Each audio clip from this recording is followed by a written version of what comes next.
So I was watching the Academy Awards last year, and I thought to myself, you know what America really needs is another televised award show for actors. I mean, we don't do enough to publicly acknowledge the importance of actors. We have the Academy Awards, the Golden Globe Awards, the Screen Actors Guild Awards, the Critics' Choice Awards. We don't do enough to show people how important actors are. I'm not here to bag on actors, folks. I like movies as much as anybody else, but teachers get no respect. And I think we need to celebrate teachers. Teachers make a difference. We're in a room filled with a lot of wonderful teachers. I feel blessed to have spent this weekend with a great teacher in Pete Vargas. Let's all please give it up for Pete for hosting this event. I look forward to working with Pete and his team and a lot of the people in this room. I haven't gotten to know everybody in this room, so a lot of you are wondering, who is this guy?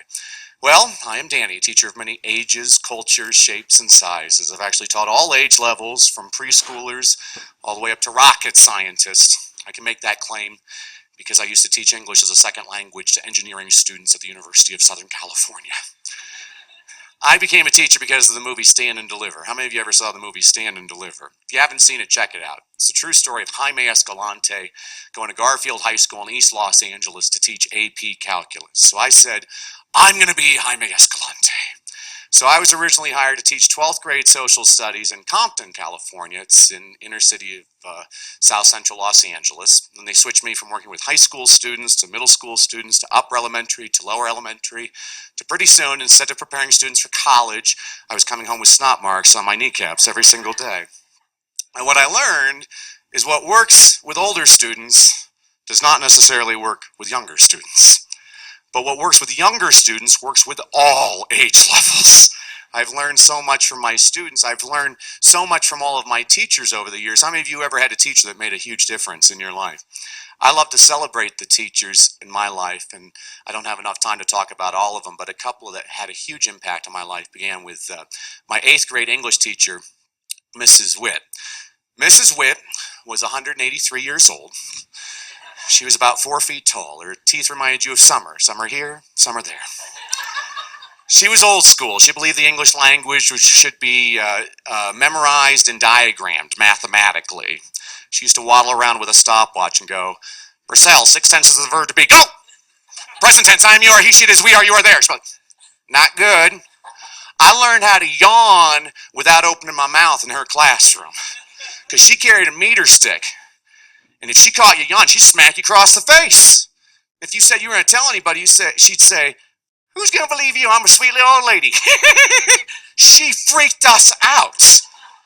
Every single year, she gave her top student her coveted penny. It was a penny, man. And we all wanted it. Out of 325 8th graders, I took second. I had 98.7%. Sarah Davidson had a 99.2%. She was a nerd. And Mrs. Witt looked at me and she said, never settle for second best, Brassell. Dang, that woman was tough.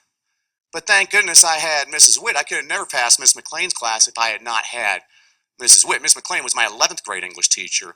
In her 25 years of teaching, she had never had a student score higher than a 95% on her final exam. Now, I had a solid B in her classroom, and my buddy and I were calculating grades one day. I calculated in order to move up from a B to an A, I was going to have to score 97% on her final exam. I also calculated I could get a 0 and maintain my B. And being the student that always liked to challenge himself, I turned to my buddy and said, oh, I guess I got a B. She overheard that. She leaned in, she's like, this is a moment, Daniel. This is a moment that determines the course of your entire future. She guilted me into studying for this exam for the next 3 weeks, and I scored a 96%. The highest grade ever in her class. And she gave me the B.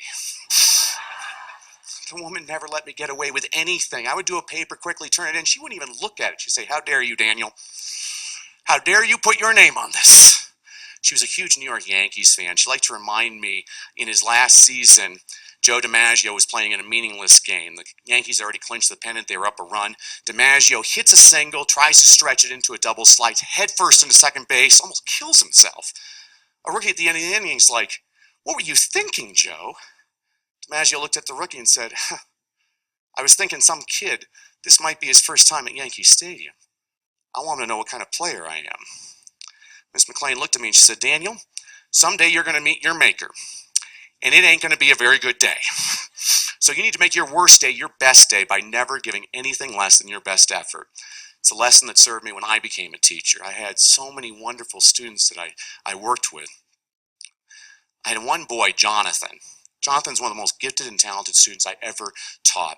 And one day I was having a conference with his mother, a single mother, raising him and his older sister, working 3 jobs. And she looked at me and she said, Miss Brassell, Jonathan looks at you like a father. If you were his daddy, what would you recommend that we do? And I looked at her and I said, move. Because my district did not have a gifted and talented program. And her son was gifted and talented. And I knew if her son stayed at this school, he was getting Miss Hampton next year, and she was going to destroy this beautiful young man. Because Miss Hampton was a direct descendant of Satan. And I realized that that's what I truly believed. I needed to resign, which I did that day. I finished out the rest of the year, but that was it for me in the classroom. And I still consider that my biggest failure in life. And I went into a deep depression over it for several months.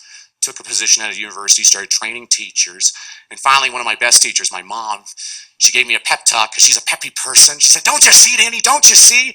Now your job is to pump up other people so they don't quit teaching. You're going to affect a lot more people this way. That's why I love doing what I do.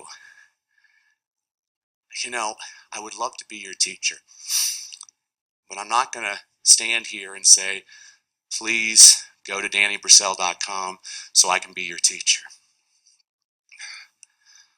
I'm going to stand here and say, please go to Danny Brassell so I can be your teacher. Remember, education is valuable. It's execution, though, that's priceless. Thanks for joining me.